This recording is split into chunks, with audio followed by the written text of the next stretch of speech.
আমি সুকান্ত। আজ আমি তোমাদের রায়মার্টিন প্রশ্নবিচিত্রা থেকে ষষ্ঠ শ্রেণীর ইতিহাসের 6 নম্বর মডেল সেটটি সলভ করে দেখাবো। থার্ড ইউনিট টেস্ট 6 নম্বর মডেল সেট। তো চলো শুরু করা যাক। দেখো 1 নাম্বার, ইন্দো আর্য সাহিত্যের প্রাচীনতম নিদর্শন হলো ঋগ্বেদ। তারপরে দেখো ঋগ বৈদিক যুগে রাজা ছিলেন, এগুলির কোনোটিই নয়। আচ্ছা, তারপরে দেখো 3 নাম্বার, প্রথম বৌদ্ধ সঙ্গীতের সভাপতি ছিলেন মহাকাশ্যপ। তারপর দেখো মহাক্ষত্র উপাধি গ্রহণ করেছিলেন রুদ্রাদমন। তারপর দেখো মহাভাষ্য হলো সংস্কৃত ব্যাকরণ। আচ্ছা, সকারি উপাধি গ্রহণ করেছিলেন দ্বিতীয় চন্দ্রগুপ্ত। ব্রহ্মগুপ্ত ছিলেন জ্যোতির্বিজ্ঞানী। আচ্ছা, তারপরে দেখো চন্দ্রকেতুগড়ের ধ্বংসাবশেষ পাওয়া যায় উত্তর 24 পরগনা জেলায়। আচ্ছা, তারপরে দেখো ভারতের প্রথম সাম্রাজ্য তৈরি করেন মৌর্য রাজাগণ। ভারতের প্রথম সাম্রাজ্য তৈরি করেন মৌর্য রাজাগণ। তারপরে দেখো 10 নম্বর, শক ক্ষত্রপ গোষ্ঠীর শাসক রুদ্রদমন সম্পর্কে জানা যায় জুনাগড় শিলালেখ থেকে। আচ্ছা, তারপরে দেখো 2-1 নম্বর, সংস্কৃত সাহিত্য 10 কুমার চরিত কার রচনা? দণ্ডী। 2 নম্বর দেখো জনপদ কি? 87 পেজের 1 নম্বর কোশ্চেন। দেখো জনপদ বলতে কি বোঝায়? 87 পেজের 1 নম্বর কোশ্চেন। তারপর দেখো 3 নম্বর, বৌদ্ধ গ্রন্থ ত্রিপিটক কোন ভাষায় লেখা? পালি ভাষায় লেখা। তারপরে দেখো অমাত্য কারা? মন্ত্রীদের বলা হতো অমাত্য। তারপরে দেখো দ্বিতীয় চন্দ্রগুপ্তের প্রবর্তিত রূপোর মুদ্রার নাম কি? রূপক। তারপর দেখ 6 নম্বর, শিলাদিত্য। দেখো শিলাদিত্য উপাধি কার? হর্ষবর্ধন। 7 নম্বর, ভারতের কোন রাজা আলেকজান্ডারকে ভারত আক্রমণ সাহায্য করেছিলেন? নন্দ রাজা। তারপরে দেখো মিনান্দার কে ছিলেন? দেখো মিনান্দার কে ছিলেন? 179 পেজের 11 নম্বর কোশ্চেন। মিনান্দার কে ছিলেন? তারপর দেখো 3-1, দক্ষিণ ভারতের একমাত্র মহাজন পদটি হলো অসমক। আর্য সত্য ছিল বৌদ্ধ ধর্মের অংশ। 3 নম্বর, হর্ষবর্ধন পুষ্যভূতি বংশোদ্ভূত রাজা ছিলেন। 4 নম্বর, মৌর্য যুগে অর্থনীতির মূল ভিত্তি ছিল কৃষিকাজ।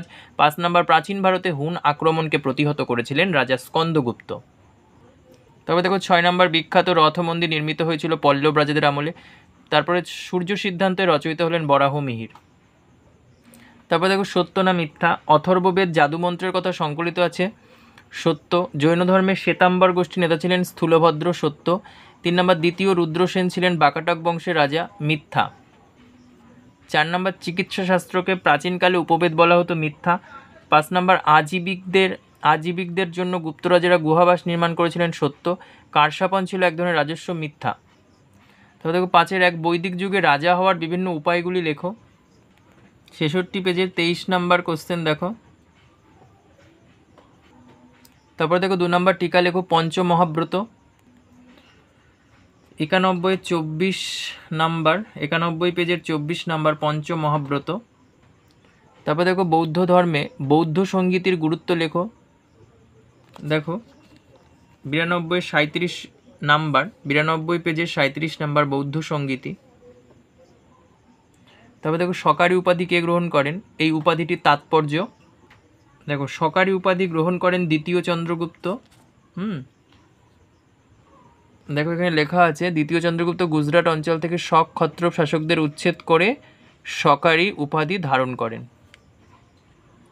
তারপর দেখো মৌর্য আমলে ভারতের কৃষি ব্যবস্থা কেমন ছিল? দেখো মৌর্য আমলে কৃষি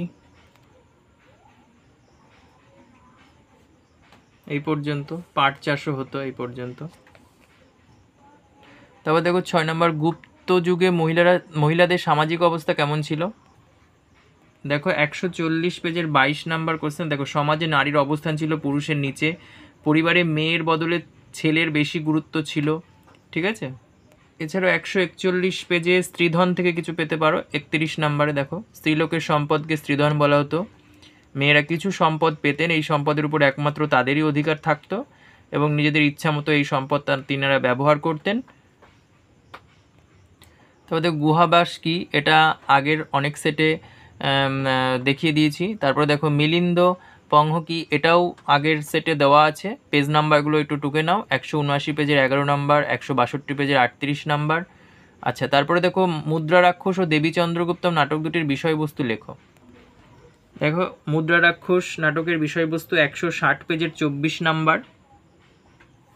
তারপর দেখো 6-1, ত্রিপিটক কি, ইহার বিষয়বস্তু লেখো। 92 পেজের 40 নাম্বার দেখো ত্রিপিটক কি। সূত্র পিটক, বিনয় পিটক, অভিধর্ম পিটক, পালি ভাষায় লেখা। তারপরে দেখো সভা ও সমিতি, দেখো সভা ও সমিতি 67 পেজের 28 নাম্বার। তারপরে দেখো শক সাতবাহন লড়াইয়ের কারণ সম্পর্কে লেখো। দেখো 117 পেজের 38 নাম্বার কোশ্চেন। তবে দেখো রাজা হর্ষবর্ধনের সঙ্গে বিভিন্ন রাজশক্তির সংঘাতের বর্ণনা। দেখো 111 পেজে হর্ষবর্ধনের রাজ্য জয়, দেখো এই যে তার সিংহাসনে বসার বছর থেকে হর্ষাব্দ গণনা শুরু হয়, রাজ্য জয়।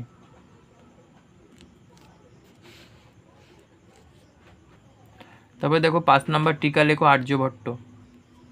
161 পেজে 29 নাম্বার কোশ্চেন দেখো। তারপরে দেখো এলাহাবাদ প্রশস্তি কার রচনা, ইহার গুরুত্ব লেখো। দেখো 118 পেজের 44 নাম্বার এলাহাবাদ প্রশস্তি। তারপর দেখো মৌর্য যুগে ভারতের প্রশাসনিক বিভাগ সম্পর্কে লেখো। এখান থেকে পড়বে মৌর্য শাসন ব্যবস্থার কেন্দ্রীয় শাসন, প্রাদেশিক শাসন, নগর শাসন।